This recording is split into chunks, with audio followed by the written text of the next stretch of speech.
is kinda snuffy, cold chill up your spine. You'll get your ass moving, son, we're burning daylight.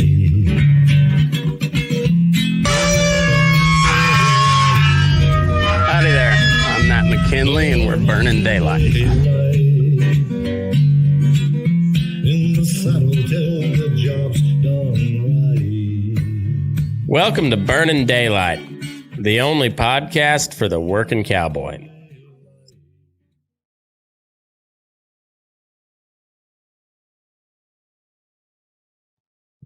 Well, howdy there, daylight burners. I'm rearranged my recording setup here, so I'm still trying to figure out how to look at the camera. Anyway, welcome to the Farm and Ranch Report. This is Monday, February 19th, 2024. So if you're listening on Patreon, you're listening to it live. The rest of y'all will be a day or two behind, but for the purposes of this show, you'll be all right. The commodity quote's gonna be outdated, but we'll start with that. I hope you all had a good weekend, by the way. We've had some pretty decent moisture. Nothing like last year. Thank God that was miserable. We've had it in little spurts, enough to make it kind of wet and sloppy, but once again, nothing like last winter. So this is from National Beef Wire. As of Friday afternoon, on the Chicago Mercantile Exchange, live cattle traded at they finished out at 187.55. That's up 195. Feeder cattle at 251.025. Holy shit, that's up 3.925. Man, they're high. Hogs, they finished up to 0.225 at 85.225. And on the grain side, corn finished down 125 at 4.165. Soybeans up $10 at 11.7225. Wheat finished down 6.5 at $5.60 and 60.05. Soybean meal was up 6.10 at 345.60. The Dow finished down 155.18. Nasdaq was down 134.75. S&P was down 25.38, and it's the note here: stocks fall and bond yields climb as strong U.S. PPI curbs rate cut hopes. So inflation still sucks. They're not gonna cut interest rates, at least for a little, probably not till the summer, I'd imagine. Gotta cook them books for the election. But this is not necessarily a politics show, so we'll stay out of that. Crude oil is up $1.05 at 79.08. Ethanol is down 0.005. Natural gas was up slightly, 0.027. And crude oil rises on geopolitical risks in the Middle East. Mostly to do with shipping. The Houthis have got people pretty well spooked of using the Red Sea and therefore the Suez Canal. So a lot of ships, due to insurance rates and just the overall risk of getting hit with a drone or a cruise missile, is causing them to divert around the Horn of Africa.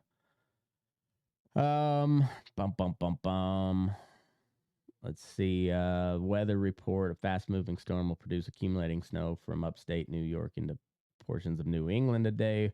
Widespread lake effect snow showers will be expected on the Great Lakes through Saturday. Accumulating snow is also expected from the Central Plains to the Mid-Atlantic.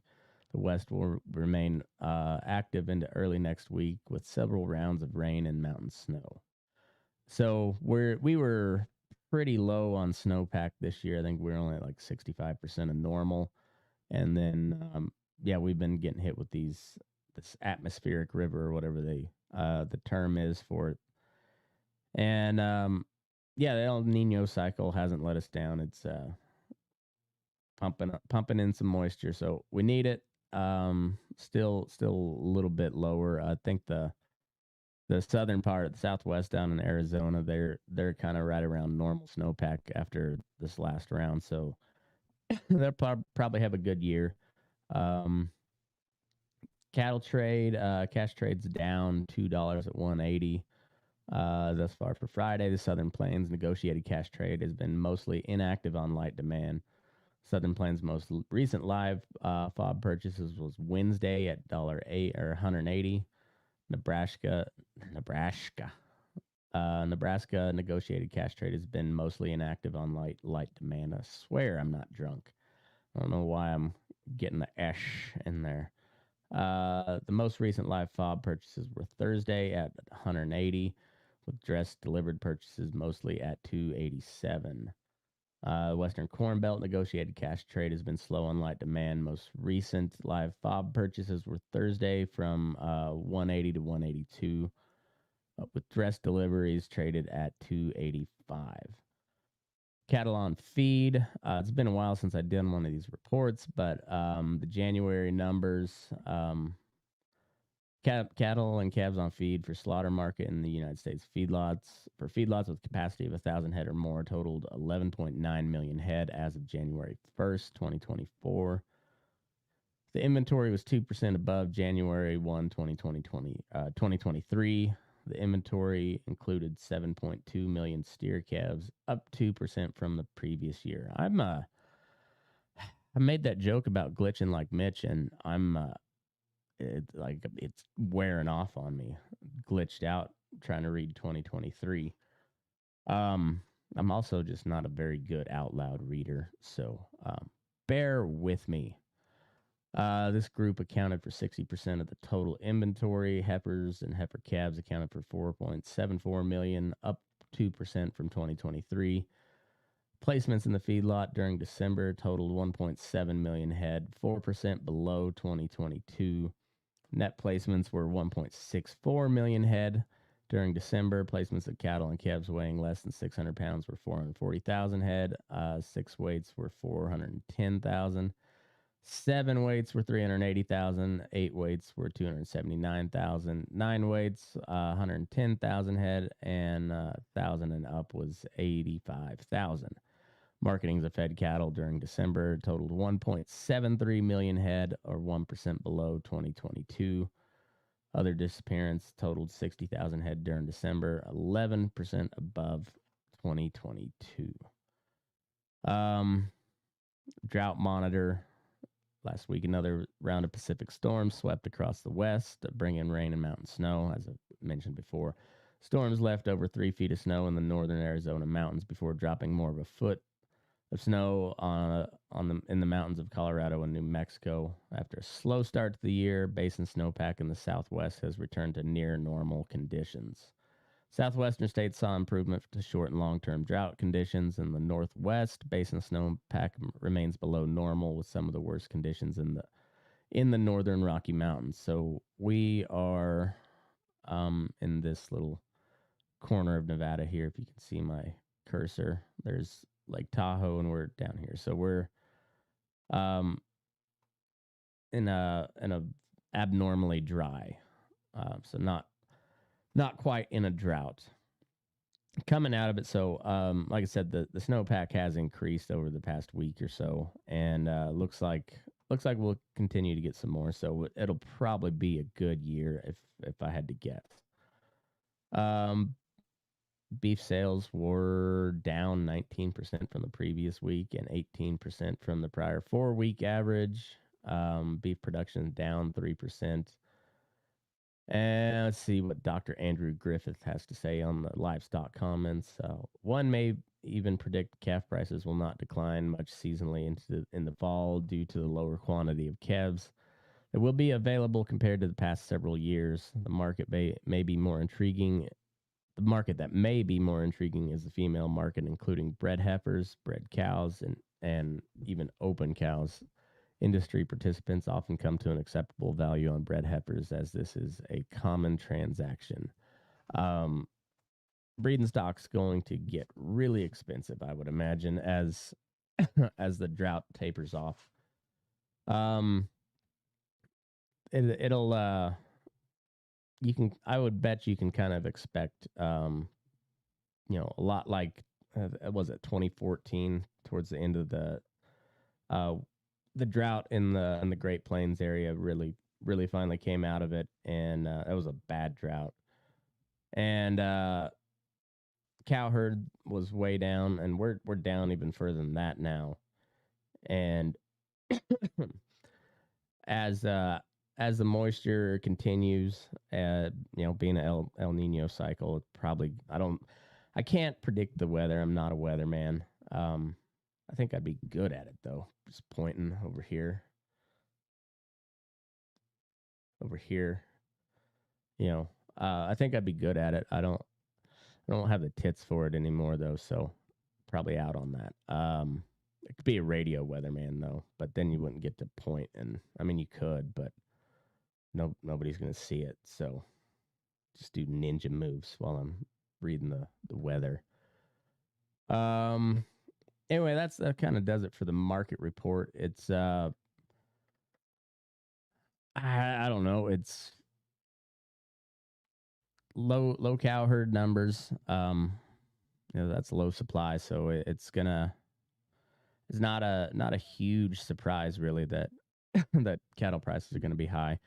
And those female numbers are gonna be way up. I remember we sold some bred heifers. When that would have been like 2013, 2014 for something like $3,500 a head. And they were nice heifers for sure.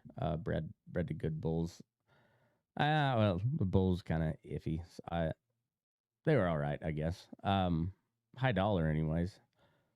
But yeah, it was a stupid amount of money that people were paying at the time. So I would expect something along those lines. I'm not a market economist or anything like that, but just judging by historical precedents, I suppose that makes a lot of sense to me. So next story here is the EPA allows farmers to use existing dicamba supply amid legal uncertainty. So the decision comes less than a week after a federal court in Arizona revoked approval for 3 popular weed killers. So I'll just read this story pretty much in full, but it brings up a kind of a lot of issues that American agriculture has, particularly on the grain side of things, but it also on the dairy, and not as much on the beef. I'm not as familiar. I'm not familiar at all with the pork and the chicken industry, other than that they're highly concentrated. So the farm side of things, like the seed companies and whatnot, it's also very concentrated, but the outfits not as much. So like there's a lot more smaller farming operations. I mean, they're fewer every day, but as opposed to like the chicken farmers and the hog farmers, where like the big boys own pretty much all of that. So well, let's see. So the U.S. EPA on Wednesday said farmers will be able to use some existing supplies of dicamba-based weed killers after a restrictive court ruling sent producers scrambling to rethink their planting decisions. Dicamba weed killers for genetically modified cotton and soybean can be used or sold if they were, quote, already in possession of growers or in the channels of trade and outside the control of pesticide companies. So if they had already sent them out to the local dealers or the farmers that already purchased the seed that was resistant to dicamba and whatnot, they're essentially saying you can use up the stock that has already left the warehouse. That doesn't say that, like, the stuff that's still in inventory for these companies, I guess, can't be used, but the stuff that they've already sent out to their local dealers and the farmers can go ahead and be used up. Retailers can still sell products in their possession for the 2024 growing season until mid-June or July, depending on the state. The decision comes a little less than a week after a federal court in Arizona revoked approval for 3 dicamba-based weed killers, saying the EPA violated public comment rules and understated the risks of the herbicide. The weed killers produced by Bayer, Syngenta, and BASF, kind of usual suspects on. The only one not in there is Monsanto. Are sprayed on dicamba-tolerant crops and require farmers to purchase genetically modified seeds. Farm groups welcome the decision, saying it provides certainty for the 2024 growing season. Many farmers had already purchased seeds or made planting decisions, and a lack of dicamba could have significantly pushed up production costs. We are grateful to EPA for hearing farmers and ranchers' concerns and addressing them quickly to ensure we have access to critical tools needed to protect our crops this season. American Farm Bureau President Zippy Duval. I like the name, but it's not a really serious name. I don't know if I could take the guy serious, but I do like the name. Come here, Zippy. I'm going to get you a beer, Zippy. Zippy Duval. Hell of a guy. I don't know anything about him. Who had petitioned the agency for an existing stock order, said in a statement, quote, without EPA stepping in, farmers and ranchers across the country were facing uncertainty and financial risk. Dicamba was first allowed to be sprayed on cotton and soybean crops in 2016, and the U.S. Department of Agriculture estimated 43% of, that's a big percentage, 43% of soybean acreage was planted with dicamba-tolerant seeds in 2018. So just 2 years, and they had almost a 50% market share of the soybean acreage. So that's wild. Environmental groups have said the expanded use of dicamba has damaged surrounding croplands and natural habitats. I'm not surprised they said that. I do wonder what the dangers are surrounding this particular herbicide. Bayer, BASF, and Syngenta acknowledged the EPA ruling in separate statements, with BASF noting it continues to review its legal options. So somebody will probably appeal that. We welcome the EPA's swift action, a Bayer spokesman said in an email to Agricultural Dive. Our top priority is that growers have seen the products and support they need to have a successful season. So apparently this one got pushed through. So it was in 2016. So that would have been during Obama's administration. Trump didn't take office till 2017.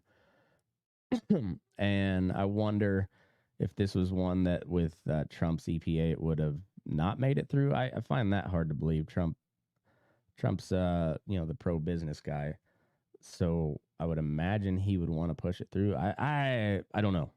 I don't think Trump knows two shits about agriculture. I don't think most of these people know anything about agriculture, but that's neither here nor there. Or I guess it's kind of everywhere. It's neither here nor there. It's everywhere. Maybe I'll make that a shirt. Like make it real fluffy, warm fuzzies type feeling shirt, with rainbows and unicorns and yeah, and then we'll have that. It's neither here nor there. It's everywhere. And then real small underneath in parentheses it'll just say dick. Dick is everywhere. Anyway, that's neither here nor there. I don't know exactly what the risk is for using this stuff, but I would lean on the side of it probably is not great. I'm sure it works good.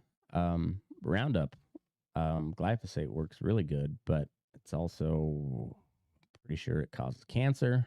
And it's leaching into the groundwater, which it kind of amazes me. a lot of farmers' attitudes when it comes to that. And you're just like, I mean, it says on the label, don't ingest it. And by it leaching in the groundwater, you're kind of almost forced to ingest it. And that's seems like to me that's not a good thing. But anyways, I would venture to guess there's something about that with this product as well. And but I don't know. That's just me speculating. I don't know the ins and outs. I don't know the deets. But anyways, it is authorization has been revoked, but you got one more planting season to get it on there.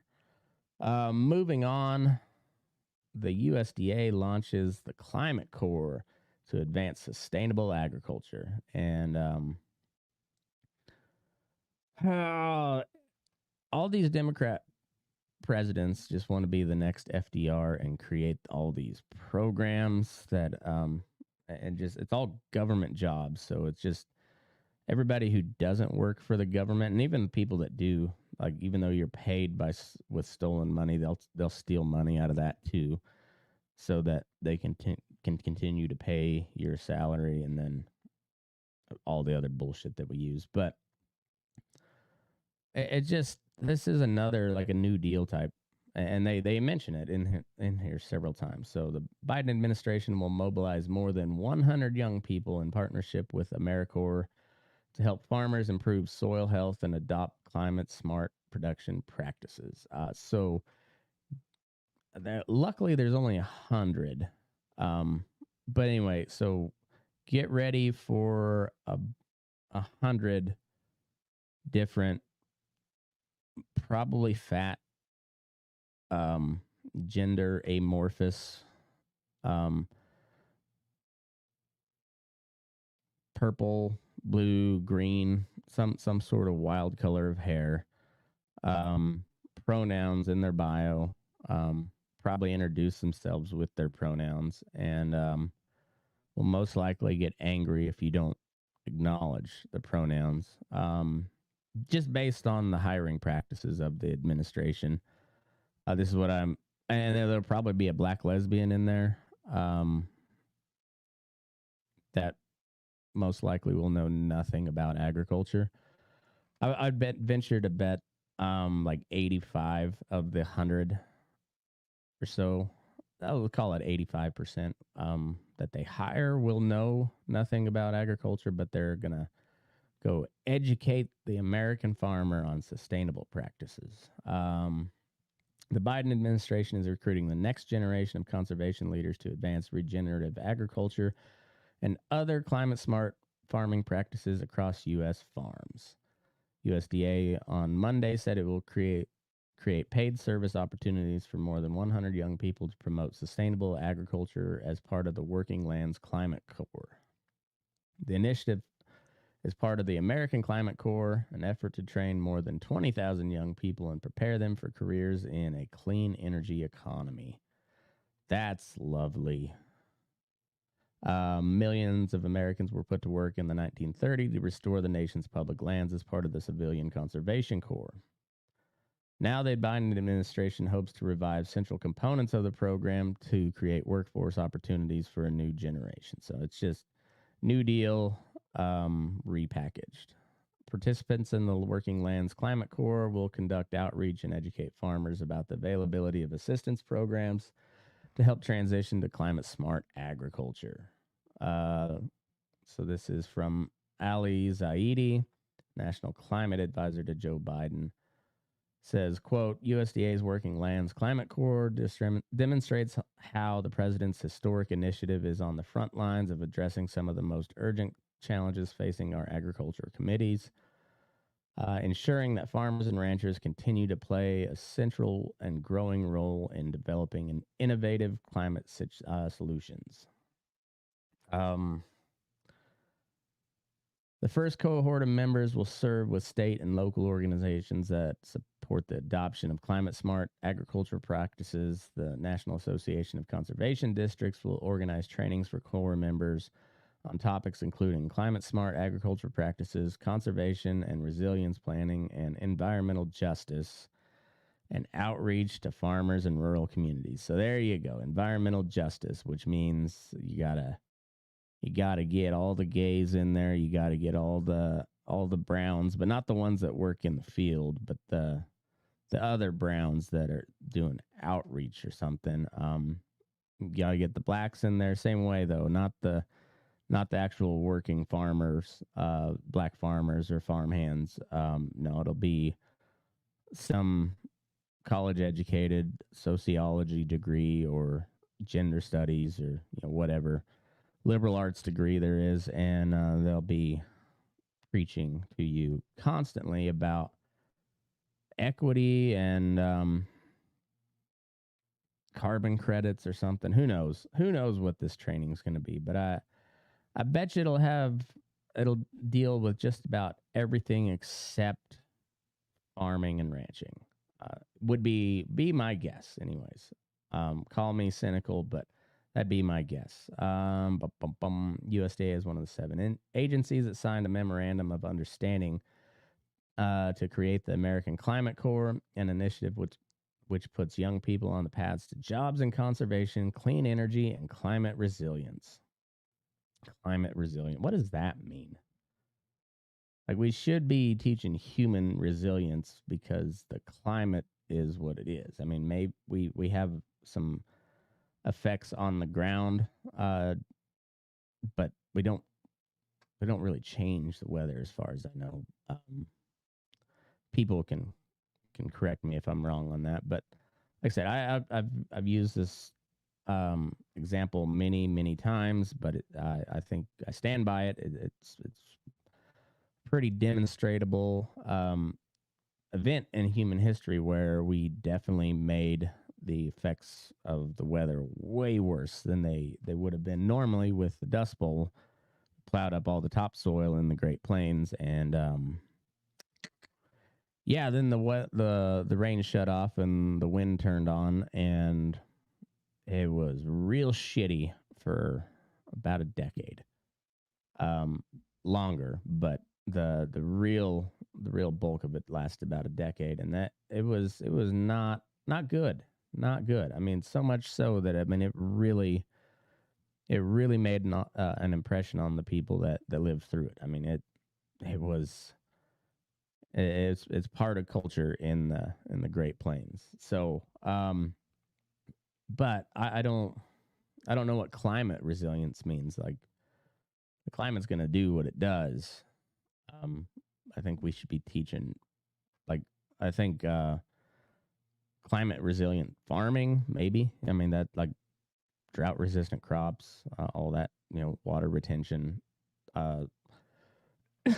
building up of the topsoil. I think a lot of these regenerative farming practices are probably really good.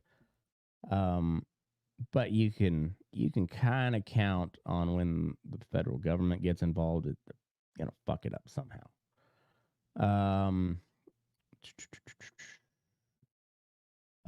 More than 50,000 young people have expressed interest in the Climate Corps program since it was announced in September.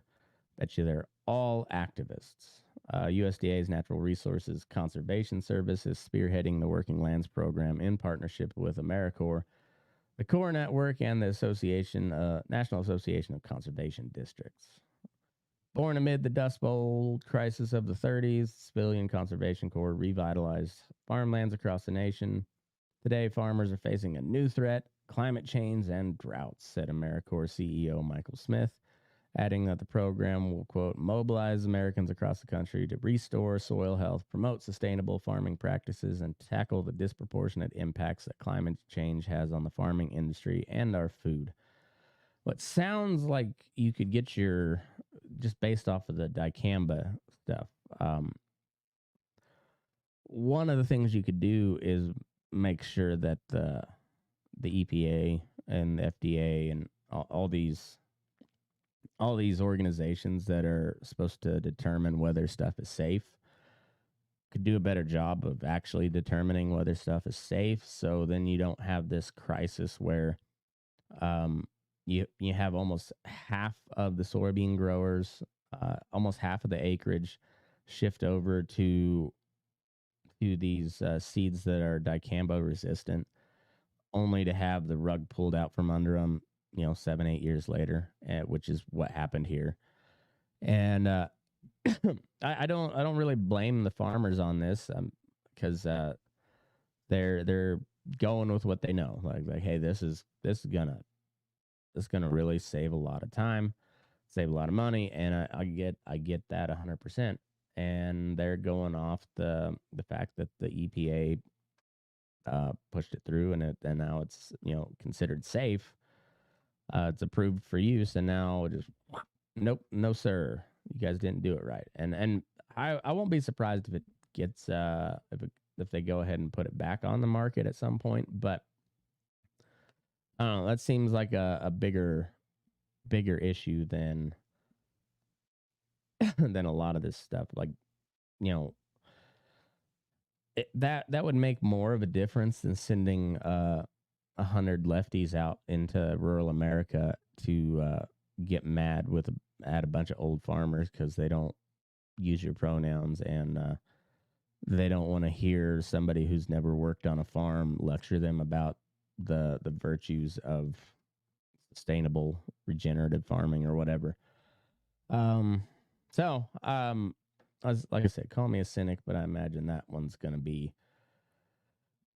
not well received. So this next topic is the FDA is to withdraw policy on animal feed additives, slashing red tape for startups. As new companies develop breakthrough to tackle climate change, the agency is streamlining the process to bring those innovations to market. The FDA on Friday said it intends to pull a policy governing approval of animal feed additives, opening up the market for startups that make supplements to reduce cattle emissions or enhance food safety. The agency's Center for Veterinary Medicine will withdraw its policy manual for regulating additives, which was meant to determine whether supplements should be legally classified as food or drugs. The move is a part of a larger administrative effort to streamline the approvals process for innovative feed additives. So they're going to withdraw its policy manual for regulating additives. I wonder if that means Zilmax comes back on the market. Or is it just for startups and these new feed additives? Because if you remember, Zilmax was a beta agonist, is what it's classified as. It was a 3-day withdrawal on it, and it was cactus, and I know there's a lot of other feedlots that used it. Optiflex was another version of that. It was not the same thing, but it was pretty similar. But essentially, what it did, you put your cattle on about a month before slaughter, and it flipped a switch in the cell that made it produce protein cells rather than fat cells. So your cattle would yield a lot better. You'd have a lot less fat on them. I mean, you'd still get the marbling, but you would get a lot more get a lot more meat on the bone. The test showed it made the meat slightly tougher, but it wasn't really noticeable on average. So, but then there was a big mess up where I think it was a withdraw date got fudged somewhere, and a set of cattle that were not clear to slaughter ended up getting shipped and slaughtered. And because of that, they ended up pulling it off the market. So I wonder if that will apply anywhere here. I don't know. Producers commonly use additives such as probiotics and prebiotics to boost animal health. However, as livestock producers face pressure to take action on sustainability, a new class of startups has emerged focused on slashing emissions through other changes to animal diets. CH4 Global, which has developed a seaweed-based supplement to reduce methane from cow burps, said in a statement that the FDA's policy on additives had created a created multi-year approval delays. The agency's withdrawal is a major milestone for U.S. agriculture that brings the company closer to commercializing its product. Regulatory advancements such as the recent one made by the FDA will open new doors for products like ours, enabling us to contribute more significantly to global efforts to reduce greenhouse gas emissions, empower farmers to unlock new revenue streams, and support sustainable farming practices, the company said in a statement. I don't know how that empowers farmers to unlock new revenue streams unless you're going to be a seaweed farmer. I don't know. I also wonder if this has any effect on the hemp based feed that several people, I know Colorado State did a big study on it. So I wonder if that has any effect on there, because that's a new and innovative feed additive. So I guess that remains to be seen. The FDA is working with Congress on a clear regulatory pathway for additives that reduce pathogens, affect byproducts of the digestive process, or impact the microbiome of an animal. Lawmakers in December introduced the Innovative Feed Act, which would create a new category of animal feed and provide manufacturers with clear regulatory guidance. I strongly doubt that. Moving on to the meat side of things, there's been a slew of state laws passed over the past year or so, either banning or regulating how lab-grown meat is labeled. I think Florida banned it outright. The Italians banned it, and there's been several other states in the U.S. that have passed some sort of law, either banning it completely or passing a labeling that's you're not allowed to label it as meat. If I recall correctly, state lawmakers around the country have introduced laws to prohibit the sale of alternative protein, but proponents of the namesake product say their tactics are unconstitutional. So the fake meat people are pushing back on all this. The cultivated meat industry made great progress in 2023, with July marking its official regulatory green light when the USDA and FDA gave Upside Foods and Eat Just permission to sell in the U.S. Since then, though, the space has yet to make significant gains as capital funding has been drying up and the cost of production remains high. Since approval, both companies began selling their product at exclusive restaurants in the U.S., Upside Foods at Bar Cren in San Francisco, and Eat Just at China Chilcano, a Jose Andres restaurant in the nation's capital. As of this week, though, neither restaurant served the product. Womp, womp, womp.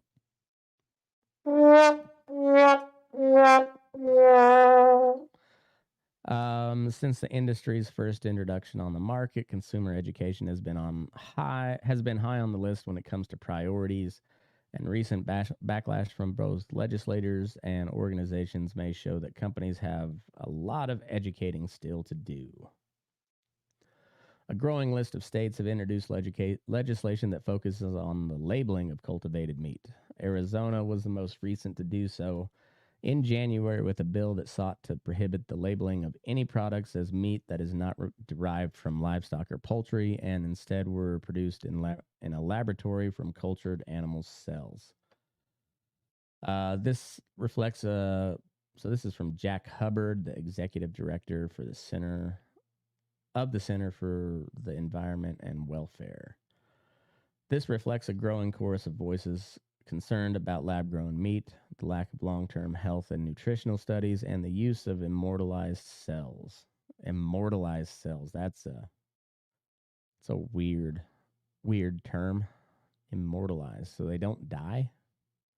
You made them immortal? How do we do that? Can I get some of that for myself? Like lab-grown Matt McKinley? That'd be a fucking nightmare, wouldn't it? Hubbard also said, as the industry matures, you may see an unlikely partnership with parents, natural food advocates, and farmers in the agricultural community, and people skeptical of something like this to come together and spark debates and discussion. I think that's absolutely true.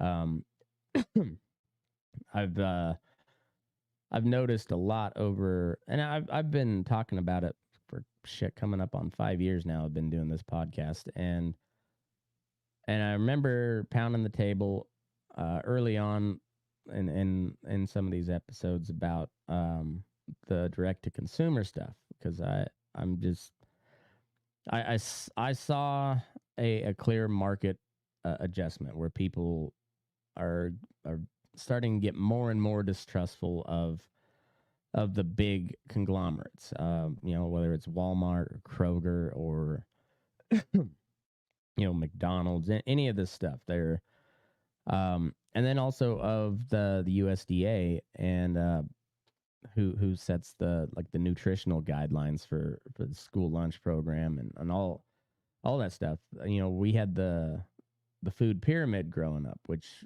said you needed to have like 11 servings of grain every day, which is like that's not good for you. That's really not good for you. That's way too much bread and pasta and where they you really get it is like Pop-Tarts and just bullshit like that. Stuff that's essentially poison. It tastes really good. Don't get me wrong. I'm not knocking the taste, but the nutritionally it's not good for you.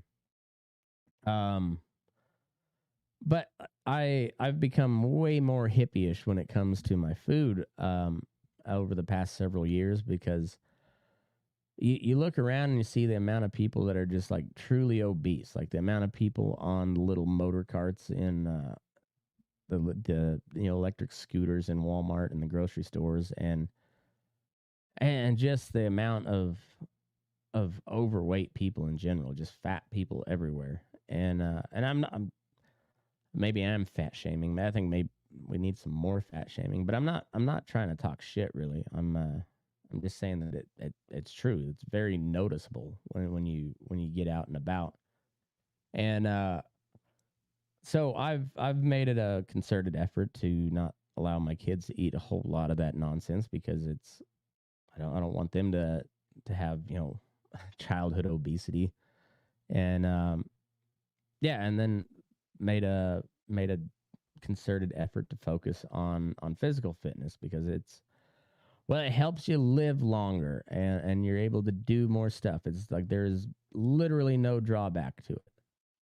Sure, you could get injured, but you're less likely to get injured the more in shape you are. So it just like there's literally no downside to lifting weights and running and just moving your body in some form or fashion to break a sweat. It's there's no downside. But with it, you gotta watch what you eat too, and it's really tough, because most of the food out there that's produced here in America is just, it's really not great from the processed stuff in particular. So the more you have like whole foods, fresh vegetables, meat that like whole cuts and hamburger and stuff, and particularly from a source that and trust, it's becoming, it's more than just a fad. People are really concerned about it. Of course, price plays a big part in that, but there's been a lot of progress towards that, and you have some kind of strange bedfellows with hippies and like white suburban Karens that are also legitimately concerned about their kids' well-being. So they're going to farmers markets and they're trying to find stuff that's raised local, and I think that's a good thing. There's a lot of operations that are not set up to to market their stuff that way, but I would encourage them to figure out what they need to do to change that, at least to have some sort of their operation shifted that way. I mean, it's a relatively untapped market for the most part, and I think that market share is going to grow, particularly as the millennials are now the majority or the biggest share of the purchasing power. You know, my generation is now in their mid 30s to mid 40s, and it just common sense will tell you like that if it's the millennials that are driving this kind of farm to table type approach, and they're the biggest share of the market, like you might have to change the way you market your stuff. It just, I don't know. So you with that comes you get your gruff farmers and ranchers that are used to not dealing with city people now actively have to deal with city people for to sell their products should they. So I mean, take somebody like John O'Day. I bet he sells some stuff in the Denver area, and I bet some of those people he's not really looking forward to talking to at times. But um, if you establish a good customer base there, and that then that leads to word of mouth, and word of mouth's the best advertising. I don't know. It's just it's a fascinating cycle that we're going through, and it's there's kind of a big push to go back towards traditional old school agriculture with that's more of a natural based stuff. So it's I think this Hubbard guy was right on the mark when he said there's you see an unlikely partnership, and I think that's true. So he says most of the coverage around cultivated meat thus far has been about the intersection of technology and food, and not enough on the questions that I think consumers will want to be answered. The use of immortalized cells in food has been done before, and the environmental benefits of cultivated meat are worth questioning as well. Yeah, like what's the energy process to cook one of those fake steaks? Um, yeah, I don't know. CEW launched a campaign in December 2023 to educate the public about technology used to develop cultivated meat. The campaign also features a website, labmeat.com, a video addressing how the product is manufactured, and paid digital ads on Twitter, Facebook, and TikTok. Twitter, formerly known, or X, formerly known as Twitter. Debate and discussion is warranted, especially now, and I think that no one more than consumers will benefit from that discussion, said Hubbard. So, well put, sir. I think that's I'm not I'm generally opposed to the banning of it unless it's like truly toxic. Um, but I think I think it's it does raise alarms because you see how these big ag corporations tend to go.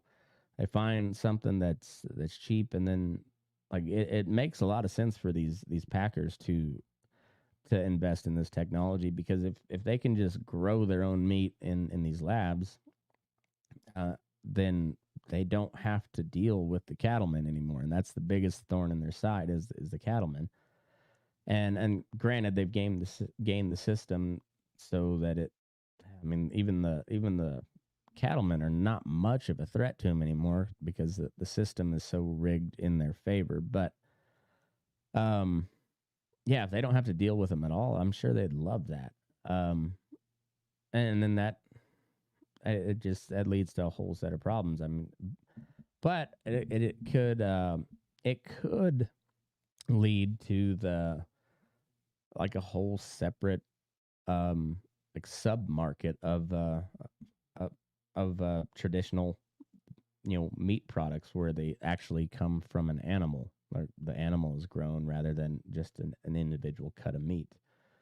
Um, so I don't know. It's a strange one, but I think the market will have the best chance of solving that, because I truly believe that most people are not gonna want it to eat lab grown meat. I think they're not real comfortable with that yet. I don't know.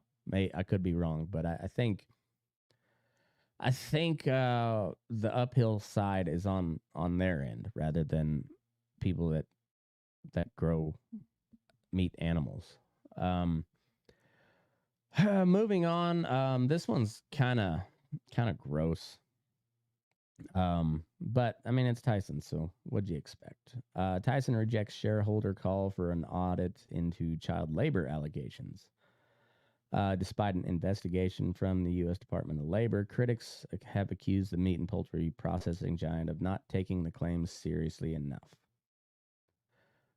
Shareholders and labor groups are accusing Tyson Foods of not taking seriously enough reports of children being employed at some of its meatpacking plants.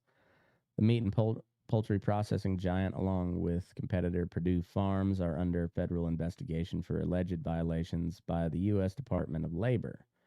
Last week, Tyson held a shareholder meeting at its headquarters in Arkansas. Members from the labor advocacy group Venceremos, which protested at the company last October in response to the child labor allegations, attended the meeting. Faith-based organization, the American Baptist Home Mission Society, a Tyson shareholder, was also in attendance.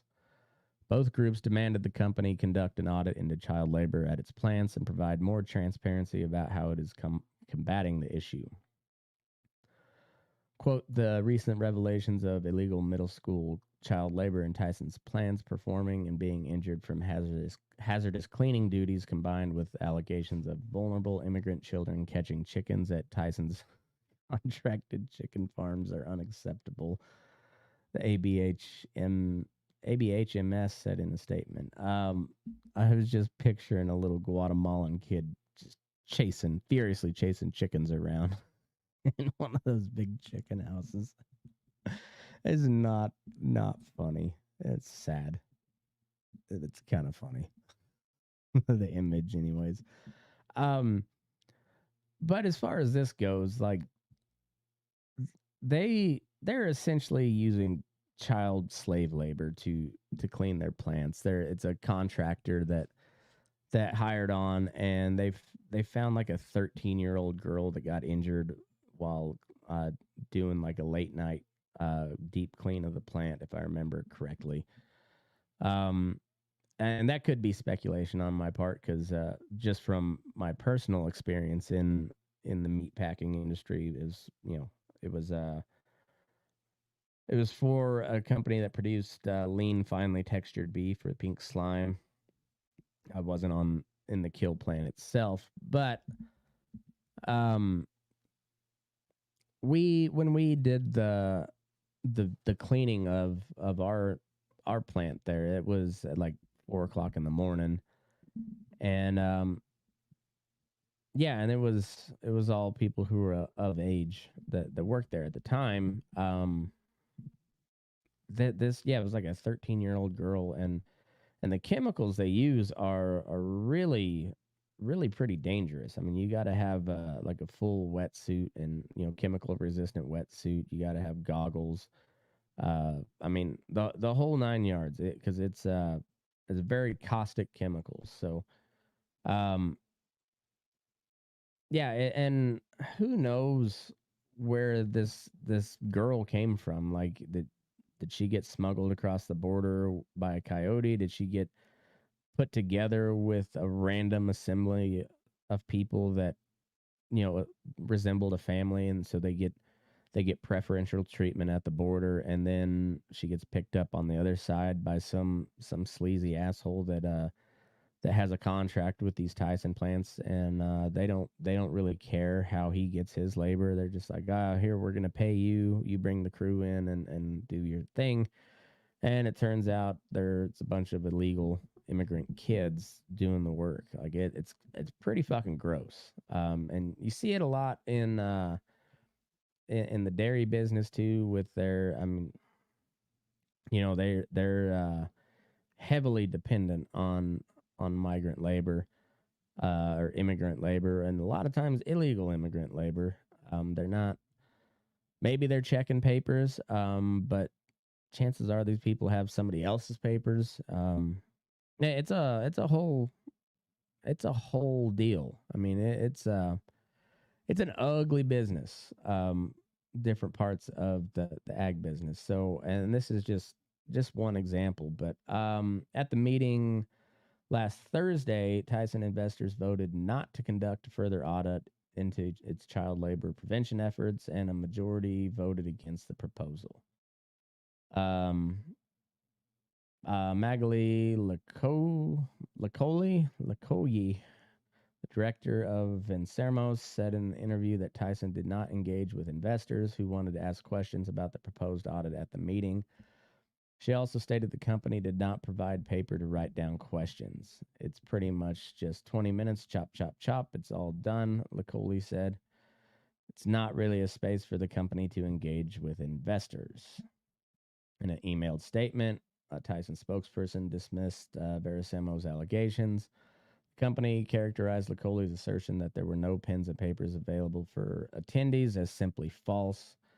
Tyson maintains that it has a zero tolerance policy for child labor. So you'd think if you got these allegations, you'd want to do an investigation. This tells me that like nothing's going to come of it. The Department of Labor is going to slap them with a fine or something, and they don't want to do an internal investigation because then they're going to have to produce a report.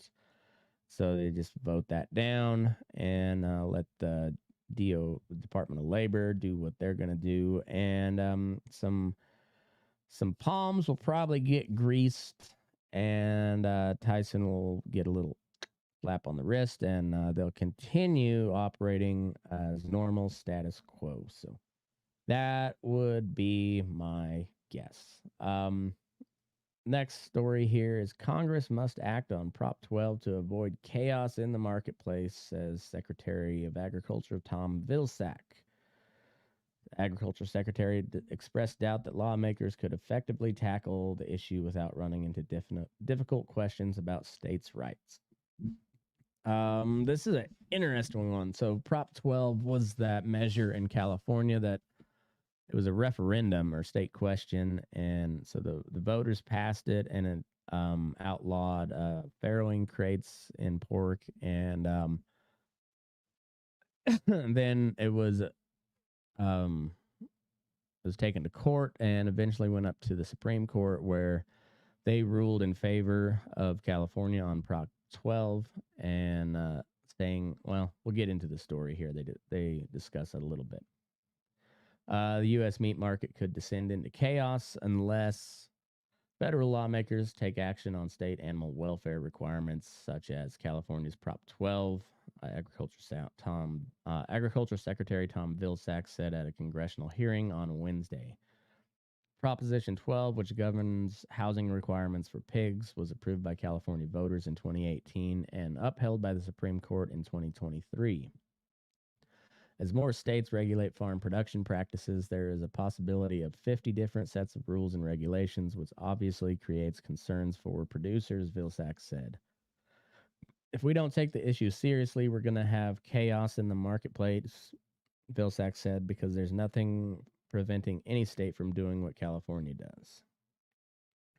Pork producers say California and others pursuing animal welfare requirements are running afoul of interstate commerce rules that restrict states from impairing trade outside their boundaries. Cost to comply with a single state's regulations, stakeholders say, could lead to price volatility across the entire U.S. market. The pork industry is already grappling with weak demand and high supply, a situation exacerbated by difficulties entering the California market in the wake of Prop 12. Producers unable to sell their products in California have flooded the market in other states, dampening prices, according to House Agriculture Chairman Glenn Thompson. However, as the Supreme Court ruled last May, only Congress can regulate interstate commerce. Although lawmakers have discussed addressing the industry's Prop 12 concerns in an upcoming farm bill, Vilsack expressed doubt that Congress could tackle the issue without opening up more difficult conversations around states' rights. Quote, it is a little bit difficult to create consistency within this Congress and within this country on this issue of states' rights, Vilsack said, because if you apply this standard, you're going to have to discuss some of the more difficult issues, social issues, guns, abortion, etc. So I don't know what he's proposing they do. Like I don't know what his guidance as the Secretary of Agriculture is. I know like standardize it, but are you going to standardize it in favor of California? Or are you going to standardize it in favor of everyone else? I don't know what to think on this this farrowing crate deal because I'm not a pig guy. It seems like they have a legitimate purpose. And but you know they raise pigs for eons before the invention of the farrowing crate and got along just fine, I suppose. I'm probably not as efficient, but I don't know. I'm gonna reserve judgment on it, except for the fact that it's California doing it. So I'm pretty much always a no on anything that the California government proposes, and or these like state referendums that they push through, because they vote to impose taxes on themselves all the time, all the time. It astounds me. But so based off of that, this tells me that Prop 12 sucks. But I will say it raises some economic opportunities for people in Oregon. I don't know what Oregon's laws are, but Nevada, Arizona, right on the state line of California, just set up a pork booth and and maybe sell it at like a lower level. And I don't know, would it be considered bootlegging, taking it back across California state lines? Um, dude, that's a great movie idea. Like remake Smokey and the Bandit, but with a hog trucker. Yeah. Yeah. And then they've got I mean the story writes itself. We could do something. Anybody want to work on this project with me? I'm gonna Porky and the Bandit. Yeah, Porky and the Bandit. Fuck. We got a winner here, guys. Porky and the Bandit. That's the next big hit trucker movie. I know a lot of you dirtbag truckers will love it because you don't get a lot of shine until recently. I mean, you had like the Canadian trucker protest, and there's been like some supposed other American trucker protests going to happen, and they didn't really pan out. But you truckers are mostly dirtbags, so I have a feeling you'll like this movie. It's gonna be dedicated to you dirtbags. I mean, because we're going for like the dirtiest of the dirtbags, hog truckers, Porky and the Bandit. I amaze myself with my brilliance sometimes, and I don't say that often. I'm not a braggart, but that's a good idea. Porky and the Bandit. Yet to be released preliminary analysis of the by the U. Wow, let's start over. Son of a bitch! I swear I'm not drunk. Not. This is water. Straight water. A yet to be released preliminary analysis by the USDA shows certain pork prices have risen as much as 41% since Prop 12 was implemented on January 1st, Thompson said. I'm telling you, roadside pork stands right on the California line. Porky and the Bandit, westbound and down. You know, you just got a crazy methed out hog trucker outrunning a bunch of Smokies, you know, through the Nevada desert, just hauling ass. I mean, and then we'll have a Tesla as the bandit car, you know, the blocker, but it doesn't work out. Hijinks ensue because the battery dies, and then they're in Ely, Nevada, and there's no Tesla charging station, and then they buy this, they revamp, they find an old Trans Am in Ely, Nevada, and hijinks ensue. I mean, come on, the story writes itself. Porky and the Bandit. Porky and the Bandit. Vilsack said the USDA has made some efforts to provide relief to the pork industry, with the agency purchasing $100 million worth of products in its feeding programs. The USDA is also focused on building up local and regional supply chains, which allow smaller producers to lean away from a national distribution model. All right, well, that I can get behind. If the, I saw the other day that the USDA is going to allow like remote grading of beef and or of meat products in general, and so like that's one of the big things of interstate commerce is you have to have a USDA inspection to be able to sell your meat across state lines at a retail level. And to do that, you have to have a USDA inspection. Thomas Massey introduced the Prime Act here a couple of years ago. I was a big advocate for it, and it made a lot of sense, which means it went nowhere. But the more we can bolster like these small and mid-sized packing plants to do more business in their local communities, that makes the overall food supply chain more resilient. As we saw during COVID, it's pretty fragile when you throw a big shock to the system. Everything's fragile, but when you have only a small number of these giant packing plants doing the bulk of the processing of the country's meat products, it presents a real problem when you have a deal like COVID going around. So anything they can do to shore up that, I'm in favor of. So then he says, I think we're going to go through a bumpy period here where farmers have to basically make a decision about whether they're going to participate in that market or whether they're going to be more localized, Vilsack said. And I don't necessarily think that's a bad thing. Is it going to hurt? Going to suck? Probably. But overall, it I don't know. I think it'll lead to good stuff. So next story here is from the Fence Post. So Arizona rancher files suit alleging Antiquities Act abuse.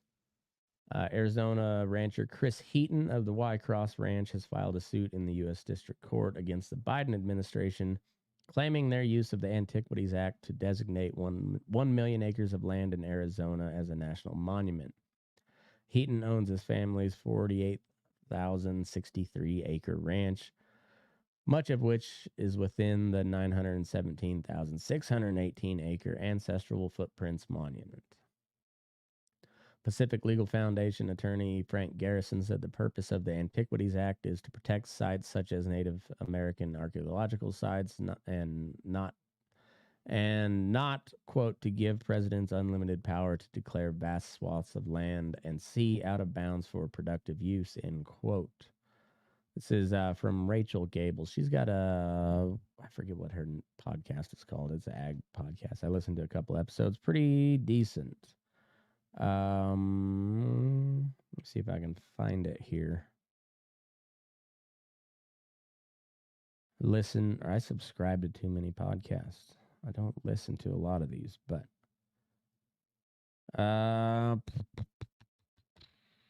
anyhow, I was gonna give her a shout out because I think they do a pretty good job. I said I listened to a couple episodes and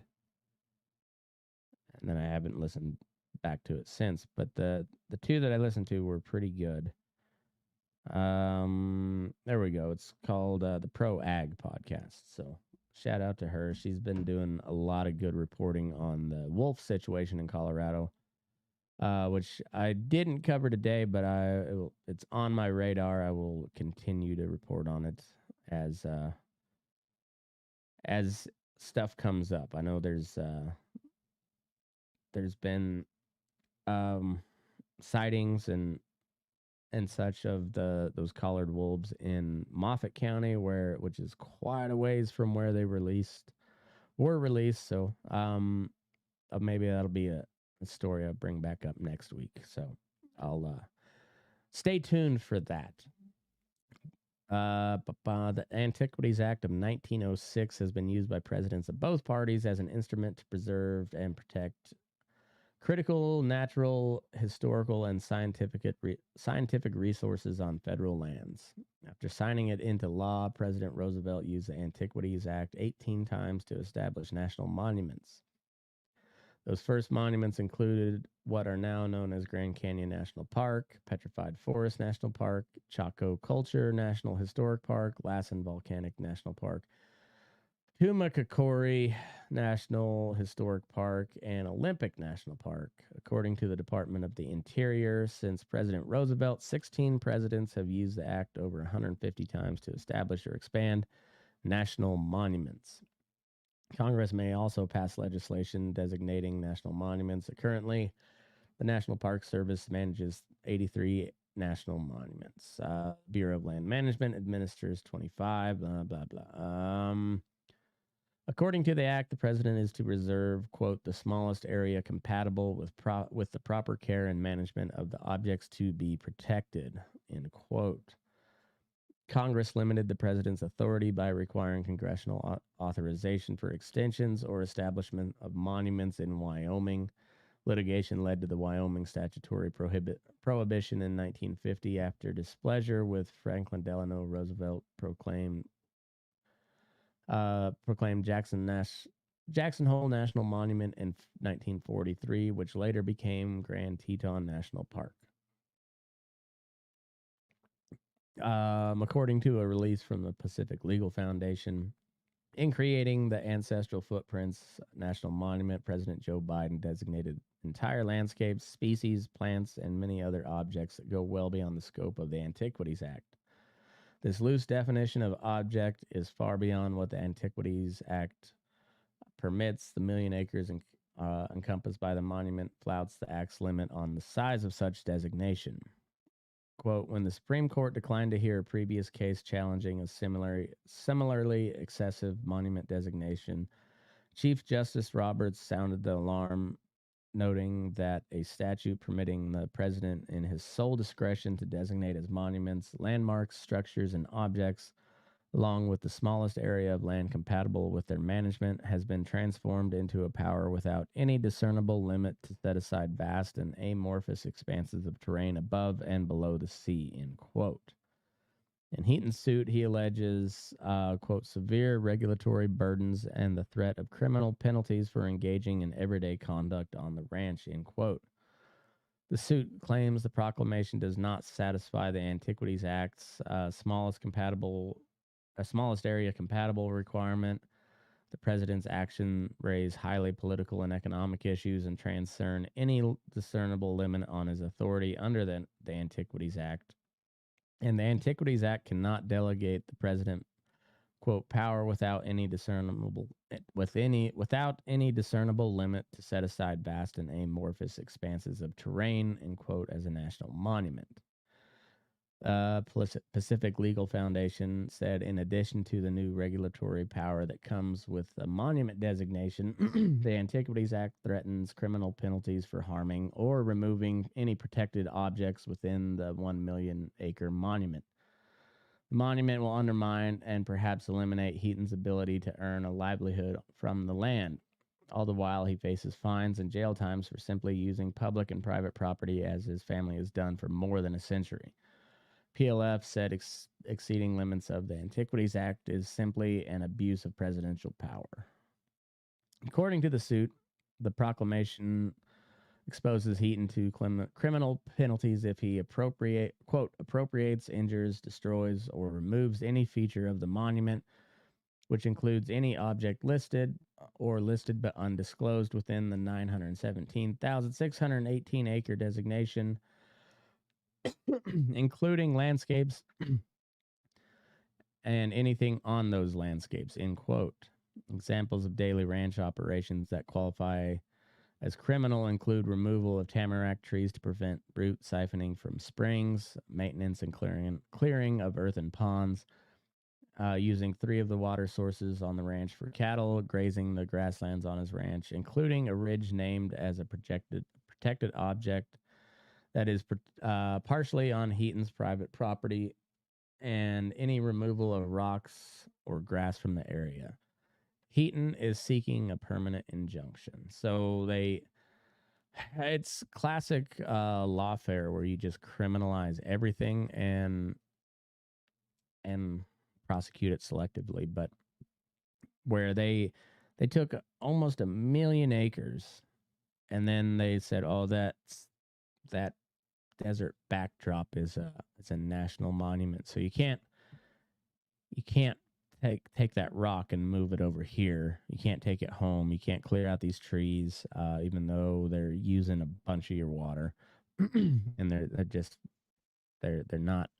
not good for grazing cattle. Your cattle brush up in there, and then they're hard to find, and they're sucking water, which is, I mean, that's the lifeblood of your operation is your water supply. So it'll be interesting to see how he comes out, because they've people that have taken on the feds on this issue has typically not come out on top.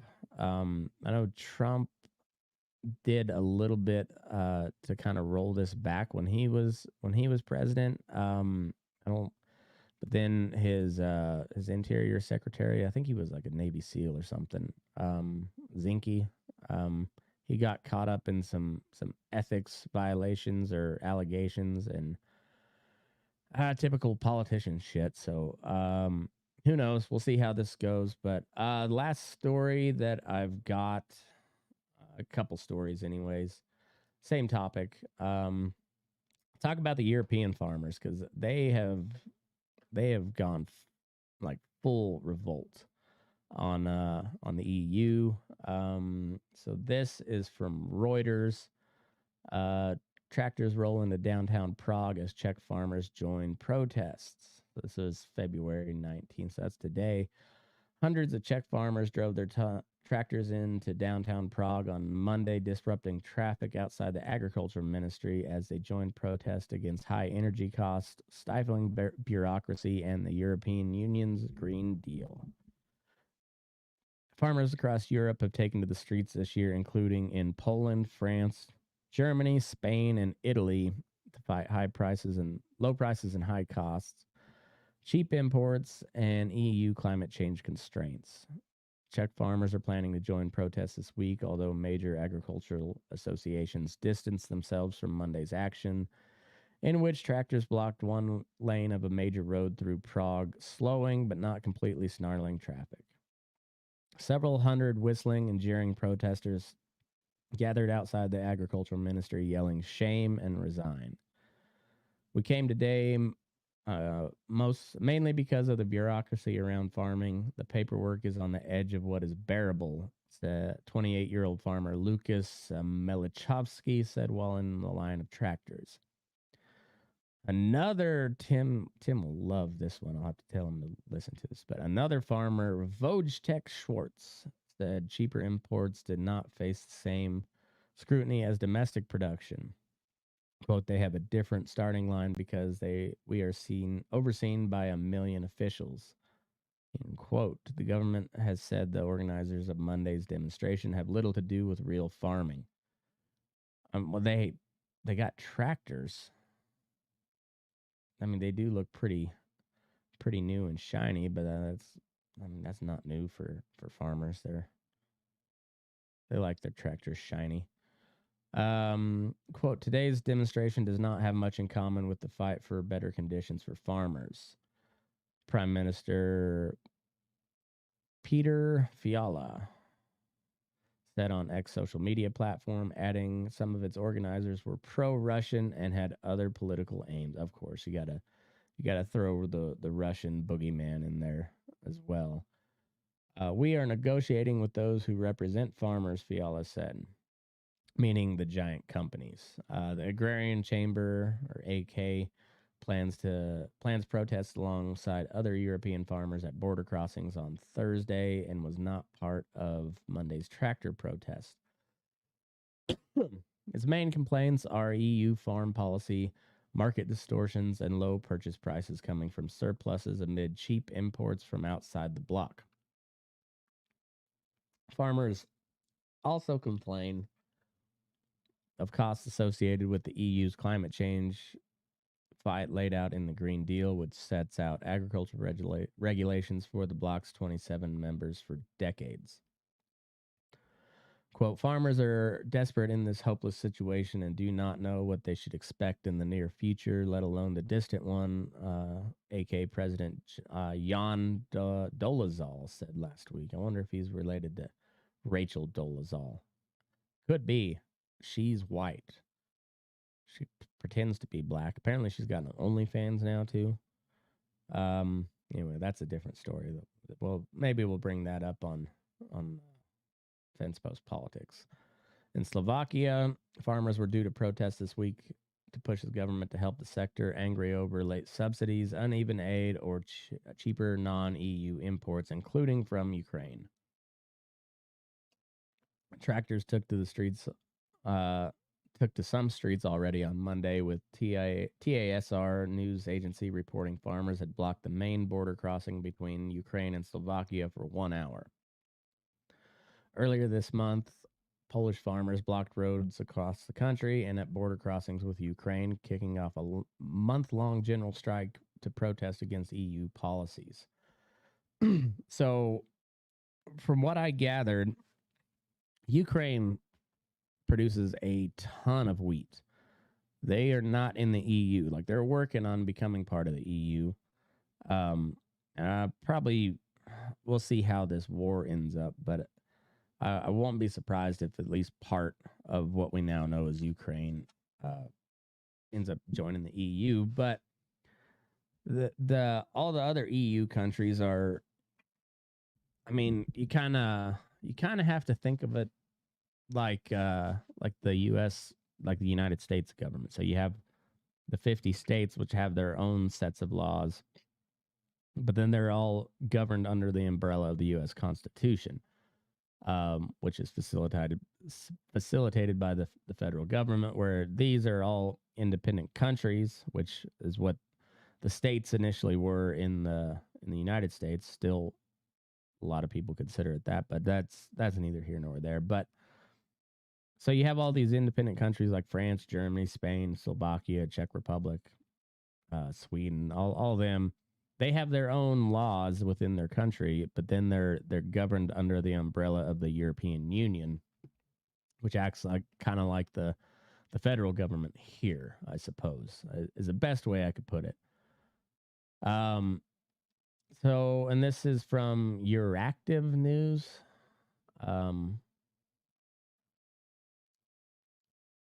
Yeah, Euractiv.com. I've never read anything from here, but farmers in Eastern Europe set to protest as EU moves to extend Ukraine trade benefits. So Ukraine produces a lot of wheat.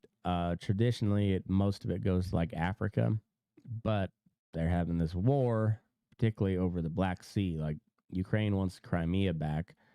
Russia's not giving up Crimea. And there's essentially kind of a semi-blockade on Ukraine in the Black Sea, which is where they would export their grain to Africa.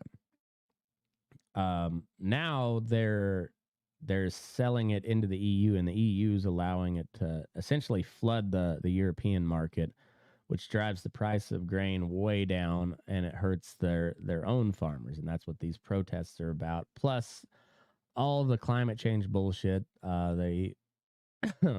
They got rid of a diesel subsidy for farmers, and their input costs are going way up. So tensions are rising over the renewal of the EU's trade liberalization with Ukraine, with the European Commission meeting with neighboring countries on Tuesday, on the 20th, and a joint protest in Eastern Europe set to take place Thursday. Excuse me a minute.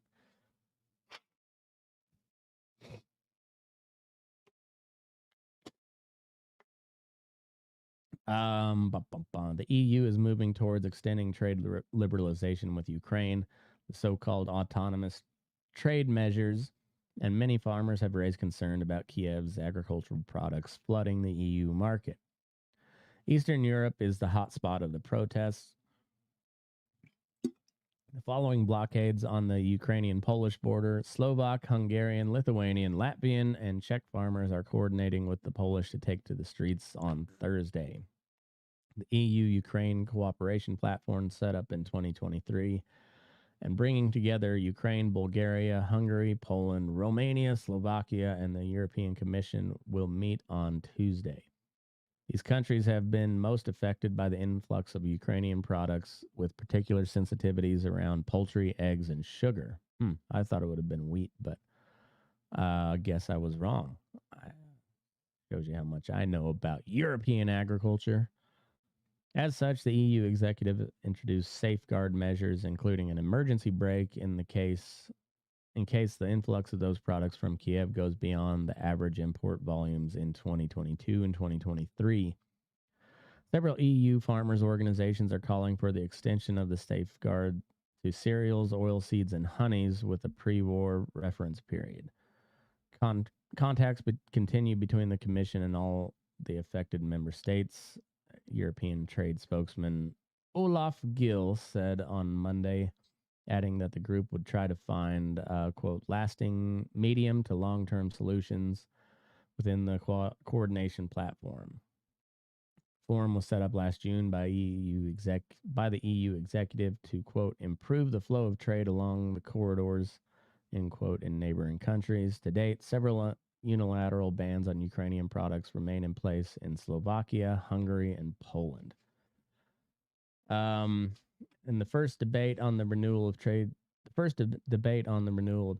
benefits took place on Monday in the Trade Committee at the European Parliament, where the rapporteur on the file, the European People's Party MEP Sandra Kalniete, presented a text without amendments to the Commission's proposal. So they're just wanting to just renew it sounds like.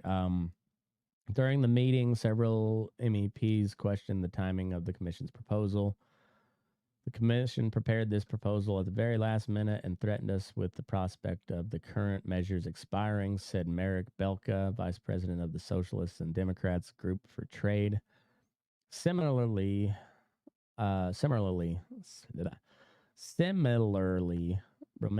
EEP, MEP, oh, come on, Iuliu Winkler said the EU executive was late and invoking urgency.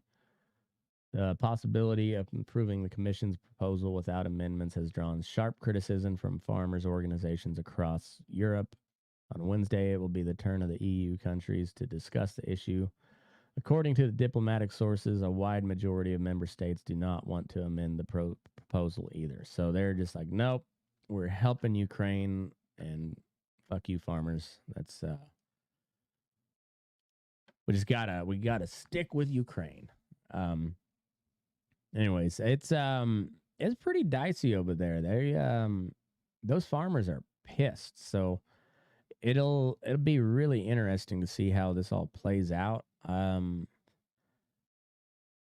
the long run, the farmers win, but is it going to be the ones that are protesting now? I don't know. Like, hopefully they don't start throwing them in jail and shit. But at some point they got to have food, and if you're driving them out, and it seems to be what the point of all this, like the Green Deal initiatives there in the EU, like their huge focus is on agriculture and farming in particular, and like, where do you think your food comes from? It's astounding to me, but we'll see how it plays out. Even the world of agriculture is crazy as hell nowadays. So something to take note of for the future. But that's all I got for you this week. I'll try to put another one out next week. Should have Fence Post Politics. And we'll see what else we got for you on the menu. But thanks for tuning in. I appreciate you as always. This has been the Friggin' Farm and Ranch Report for Monday, February 19th, 2024. Now, move your ass or burn in daylight.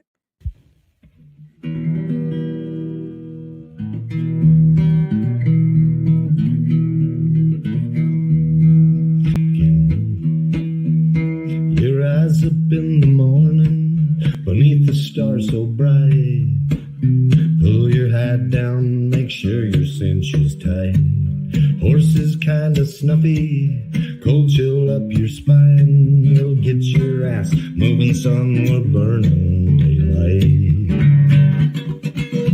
Burning daylight. Burning daylight. In the saddle till the job's done right.